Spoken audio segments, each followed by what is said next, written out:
ये लाल वाला मार्केट में कब आया?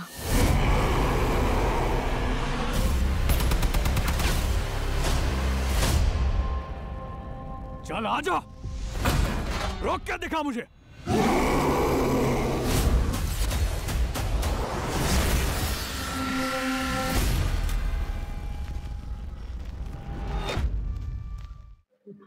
So, hello everyone, my name is Shourabh and you're watching my YouTube channel. তো অবশেষে ক্যাপ্টেন আমেরিকা ব্রেভ নিউ ওয়ার্ল্ডের ট্রেলারটা রিলিজ হয়ে গেছে এবং আমি এই ট্রেলারটা প্রচুর ভালো মতো করে দেখে ফেলছি। বারবার দেখছি, আসলে একবারের বেশি দেখছি, যাতে আমি আপনাদের জন্য একটা সুন্দর রিভিউ আনতে পারি এখানে। আমাকে এই ট্রেলারটা পার্সোনালি কেমন লাগছে, আমি বলবো yes, it's a good trailer.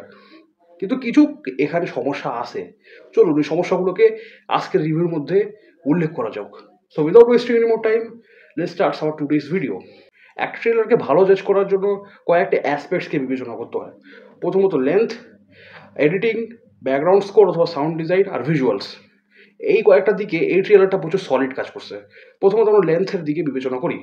Length ট্রেলারের হবে 2 minutes 38 seconds। এখন এই লেন্থটা আমি বলবো না বেশি না কম, মানে মাঝারি স্পেসে আছে এটা, বুঝলেন? এটা একটা ভালো লাগছে আমাকে। এবং ট্রেলারের ব্যাকগ্রাউন্ড স্কোরটাও প্রচুর সুন্দরভাবে করছে। আসলে বলতে গেলে ব্যাকগ্রাউন্ড স্কোরের সাথে প্রতিটা সিনটা সিঙ্ক্রোনাইজ আছে, যার কারণে ট্রেলারটা দেখতে আরও সুন্দর এবং ক্যাচি লাগতেছে। এবং এই ট্রেলারটা আপনি এইটার কারণে একবারের বেশিও দেখতে পারেন। যে আমি এই ট্রেলারটা বারবার দেখার পর বিবেচনা করছি, লক্ষ্য করছি আসলে কি এর যেটা ব্যাকগ্রাউন্ড স্কোরটা আছে ওটার প্রতিটা সিনের সাথে সিঙ্ক্রোনাইজ করে এবং এডিটার এটাকে এত সুন্দরভাবে দেখাইছে না, কি দেখতেও প্রচুর সুন্দর লাগে। এটা আসলে মূলত সাউথের মুভিসগুলোতে বেশি হয়, কিন্তু দেখছি আমেরিকান অ্যাকশন মুভিসগুলোতে এই ট্রেন্ডটা অনেক আছে। সো এটাই। তারপর আমাদের এখানে আসে ভিজুয়ালস এই ট্রেলারের ভালো লাগছে, প্রতিটা দিক থেকে ভালো লাগছিল। কিন্তু ভিজুয়ালসে একটা কিন্তু খারাপ জিনিস আছে, ওটা আমি লাস্টে আপনাদের বলবো। তারপর আসে আমাদের এডিটিংয়ে প্রচুর একটা ভালো জিনিস আমি লক্ষ্য করছি এবং একটা নিউ জিনিস লক্ষ্য করছি। যখন ইম্পর্টেন্ট সিনসগুলো আসবে মাঝখান দিয়ে একটা লাইন আসা শুরু হয়ে যায়, লক্ষ্য করছেন মনে আপনার ট্রেলার দেখার সময়। ওই লাইনটার কারণে ডিরেক্টর খুব কম সময়ের মধ্যে আমাদের মাল্টিপল সিনস এবং মাল্টিপল স্টোরিজ দেখানোর চেষ্টা করে, বুঝে পেয়েছেন? যে দেখতেও প্রচুর সুন্দর লাগে কি স্যাম উইলসন এই দিক থেকে আসতেছে, অন্য দিক থেকে থ্যাডিয়াস রসকে আমাদের দেখানো হচ্ছে। আর যখন সিন কাট হয় এক ফ্রেমে আমাদের থ্যাডিয়াস রসকে দেখানো, অন্য ফ্রেমে আমাদের স্যাম উইলসনকে দেখানো হয়, যেটা প্রচুর কুল লাগে।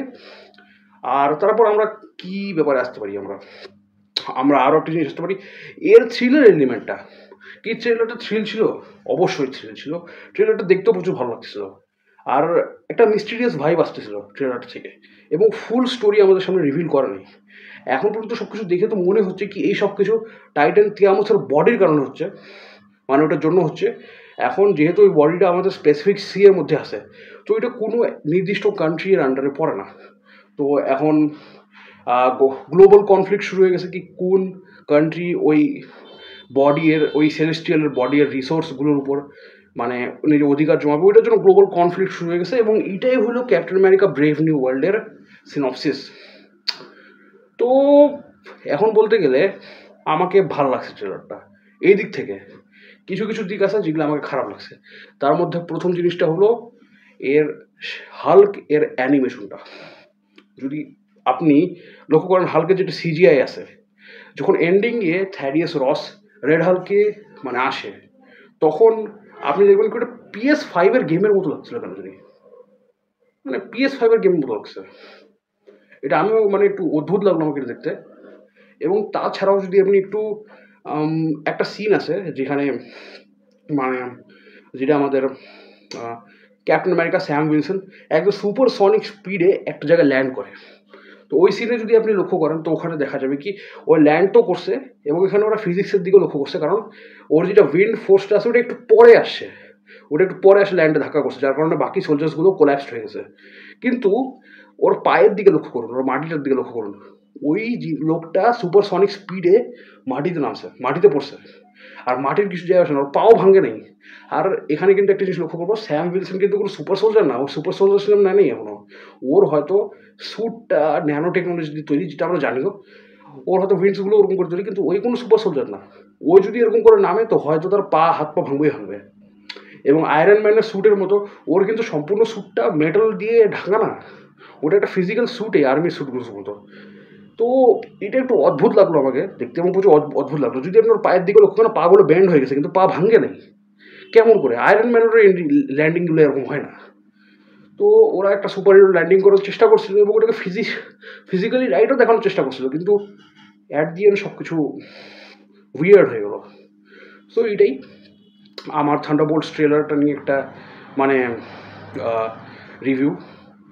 আমাকে ট্রেলারটা মূলত অনেক ভালো লাগছে এবং আমি মুভিটার জন্য অনেক এক্সাইটেড আছি। দেখি কী হয় মুভিতে, আর দেখি কী হয় মার্ভেলের ফিউচারটা। এর পরের বছর শুরুতে মানে ফেব্রুয়ারি ভ্যালেন্টাইন্স ডেতে রিলিজ হচ্ছে। তো দেখি, আমার তো ভ্যালেন্টাইন্স ডেতে কোনো কাজ নেই, আমি তো মুভিতে দেখবো। তো দেখি কী হয়। তো আজকের জন্য এতটুকুই। ভিডিওটা ভালো লাগতে হলে চ্যানেলটাকে লাইক করে দেবেন, ভিডিওটাকে লাইক করে দেবেন, চ্যানেলটাকে সাবস্ক্রাইব করে দেবেন। ততদিন ভালো থাকুন, সুস্থ থাকুন এবং এমন আরও কন্টেন্ট পাওয়ার জন্য আমাদের চ্যানেলটাকে ফলো করবেন। বাই।